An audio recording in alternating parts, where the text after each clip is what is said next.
So it's New Year's Eve. Yeah, I can't believe it. Another year is gone in the books. And I've been very open and honest about it being just a really horrible, terrible, probably the worst year that I've ever gone through, at least in my life so far. Okay. And you know what? All things considered, the fact that I got through it, yeah, that's a pretty good thing. Okay. And yeah, if the world can throw anything else at me, not like I'm really calling for it to, but I feel like I can probably take it on. But I know the next couple of months it's going to be cold, it's going to be boring, all the decorations are going to be gone. Okay, eventually when I get back to my other studio and I don't have the lights on behind me and I don't have the wreath behind me, it's just going to be boring, cold, dark, ugly, gross, snowy winter. Okay, so I always look for different ways to try to beat the winter blues because I like winter. Okay, but I like winter from like November through the end of December, through the holidays, because I like looking forward to Christmas, because it's another thing that I'm very open and honest about.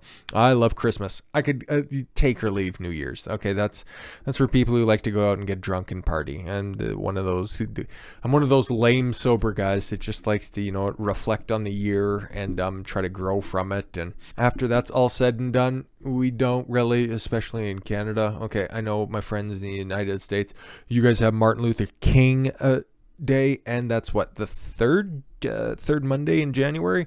Yeah, we don't have a specific holiday. We don't have a time to get around with the family until the appropriately named Family Day, which is, I think, the second Monday in February. Yeah, we don't have anything really to look forward to. And the next big holiday isn't what, Easter? Okay, like my birthday's in March, so I have that to look forward to. But outside of that, not really a whole bunch of things to really pique your interest or have you look forward to. But the winter blues are going to be setting in, okay? And I'm probably going to get a little bit more agitated, but I'm going to try to mitigate those, mostly because I'm going to try to beat the winter blues. And here are some tips and here are some tricks.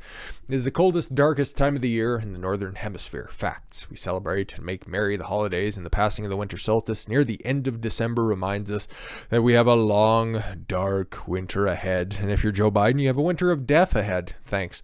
A seasonal affective disorder. Shit. Is a serious manifestation of the winter blues, but the cold and dark can have effects that are more subtle. In Denmark, the lifestyle concept of hygiene aims to introduce warmth and coziness during times through candlelight, cheerful company, and indoor activities. We have no such formal notion in the United States, but few strategies stand out as accessible to the average American. Well then, let's take a look. Light. And especially, you know what? Hey, I think I've made mention of it here, but it bears repeating just because of the subject matter we have. Okay, it is dark up here. Okay, the sun doesn't break until about 9 o'clock in the morning, and it's not likely to change until about probably probably about the end of January. So from 9 o'clock in the morning, and then it's about pitch black by about 4 and change. It's not very nice. Okay, don't get a lot of natural light, and that's why I talk about properly supplementing with vitamin D, because that's the most abundant nutrient that you can get from proper natural sunlight. And that's also why I also have the little happy lights in my normal studio, which I'm longing to get back to, but all in due time, I guess. But light. The first is inviting in light during the dark time of year. This can take many forms, including candlelight or a wood or gas fire. It'd be so nice to have a fireplace. Boy, wouldn't that be wonderful? And if you do, hopefully you do take advantage of that, because it's always so nice. The light and warmth of the fire can help burn away the winter blues. The fire is not an option. Flickering LED lights provide a surprising amount of coziness. Yeah, I don't know if you've guys seen those. I'm of two minds of them. Those electronic fireplaces that you can mount on the walls, the big rectangular ones. I think that some of them look pretty cool. Some of them are pretty classy. I just don't really have the space for them and don't really, have the need for them. But if it's something that you think could add to a room, go for it. I think they're pretty cool. Anyways, I'm not sure. Brain cells can tell the difference. Save for the lack of heat produced. You don't get the UV light that comes off of them, and therefore the vitamin D benefit, but whatever.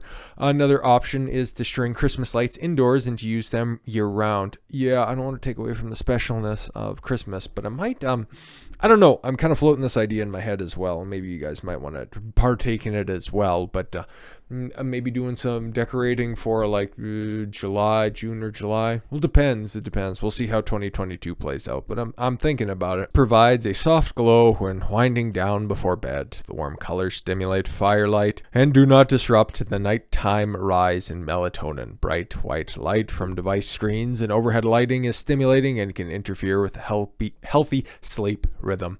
That is not to say a bright white light is unhealthy.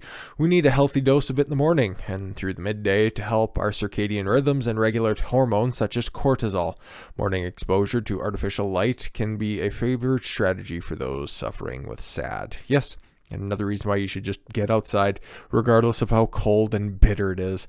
Okay, Monday morning, I told you guys it was 50 below outside, but it was still out there running because I need to go out there and, well, I'm kind of nuts. I need to go outside and get my exercise, but I also want to go outside and I want to get the benefits of being outdoors and get that natural source of light. So what about heat? The next strategy is increasing body temperature to counteract the cold of winter. And that's another thing, okay, because right now, as I'm recording, it is cold in this room. It is probably about 15 degrees, mostly because there's one heat register and it's right on the coldest side of the house, and yeah, not a lot of natural light hits it, and it's facing north, okay, and yeah, in northern Alberta, okay, don't get a lot of sun, and then when it's up anyways, and especially right now this year and this entire week, it's been in on or around no warmer than about 25 below, so I don't really have an opportunity without, and then it's in my normal studio, my heat dispenser, my little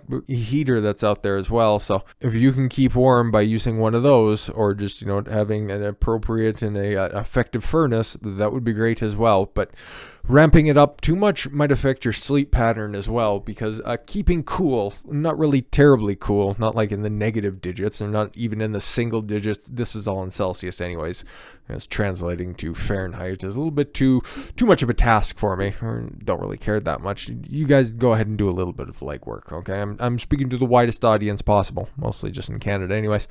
Externally applied heat is a medical therapy known as hyperthermia. Hyperthermia, not hypothermia. Hypo is cold, is heat, and can take many forms, including a hot bath, heating pad, or a sauna. In ancient China, practitioners of Chinese medicine harvest, processed, and compress the fiber from plant mugwort, interesting, to light and burn over areas of the body for warmth, known as amoxibusitone, interesting. This was done over large areas with a fistful of mugwort, over specific acupuncture points with tiny grains of the herb. Amoxibusitone is effective but rather smoky. Heat lamps or heating pads offer a more convenient solution, but not without a trade-off.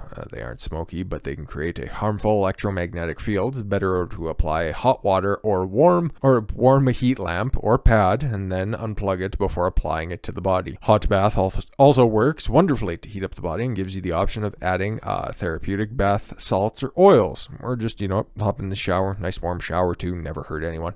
Baking soda or Epsom salts, a great addition.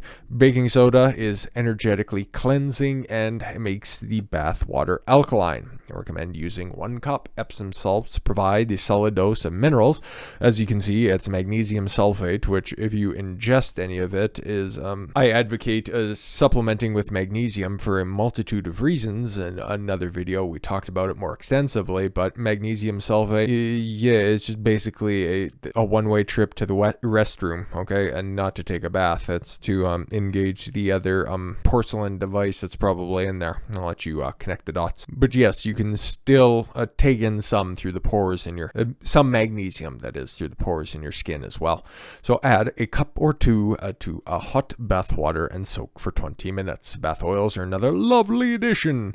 So this lady uses true botanical oils, but to combine organic and biodynamic essential oils with trace minerals for healing gemstones.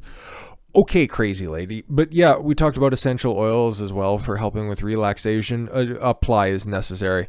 So sweat, yeah, buddy. Detoxification tops the list of benefits from sweating, with researchers showing the ability of hypothermia to release toxicants such as heavy metals and pharmaceutical drugs. Excessive in vigor and circulation will generate enough body heat to induce sweating even in colder temperatures. Hot baths also cause sweatings. Very hot, very long baths, but good luck trying to keep a bath that hot for that long, even though it is hard to tell when you are in water. Beads of sweat on your brow when taking a bath also indicate the added benefits of sweating. The most efficient method of sweating includes a sauna. Yes. And we should talk probably in the new year about the benefits of sauna. And most of those benefits are achieved through sweating. Spoiler, many types exist, ranging from traditional Finnish saunas and native sweat lodges to steam rooms and modern infrared saunas. If you need to know where a local steam room is, you can contact Jussi Smollett. They all work, so my general recommendation is to use what is accessible. All will produce significant sweating when used appropriately. If you are considering purchasing a sauna for home use, if you have a few $1,000s to spend, they aren't terribly expensive, and you can get a good barrel sauna or a good two-person sauna for about the same amount of money that you can get for the hot tub. So go ahead and whatever you think would be more appropriate for your use. If you like a sauna, if you like the effects of a sauna, go for it. Okay, or if you want a hot tub, go for that. Or hey, if you're one of those wealthy individuals, why not both? They all work. So yeah, use what's necessary. So an infrared sauna that has the added benefit of increased depth of penetration into the tissue, accelerating detoxification. Infrared saunas generate a heat via near, mid, or far infrared wavelength, with the best providing all three, in which is known as a full spectrum infrared heat. So what about healing? All right, LED bulbs work great to make the home cozy, with candles and hearth fires being the old school treatment for the winter blues, combined with traditional approach of full spectrum light and heat from saunas, and you will not suffer from the cold, dark winter. Avail yourself of one of these strategies and you radiate light to all of those around you. Yeah, and eventually you're going to find yourself even if you don't think that, the winter blues are something that's going to hit you, eventually you're going to find a rut over the winter. It's just going to be cold wherever you are. It's going to be dark. It's probably going to snow for multiple days unless you're in, one of those lower states where it doesn't snow that often. But even still, you're probably in a blue state if that's what happens. So if you find yourself in a protracted period of just, when is summer going to come? When is spring going to come around? When is this stuff going to end? Try to employ some of these tactics. It can mitigate the problems. It's kind of like think of it as a vaccine for the winter blues, if you will. But anyways, guys, like I said at the beginning, it is in fact New Year's Eve. If you're going to be going out and you're going to be spending it with some people, if you're going to be bringing in the new year with those you know, those you love, those that you tolerate even, I hope you enjoy it. Hopefully you have a fantastic time, and we'll talk to you 2022. With that said, thank you all very much for the gift of your time. I've been Don Consuelo. I want you to follow your gut and get after it. Take care, everyone.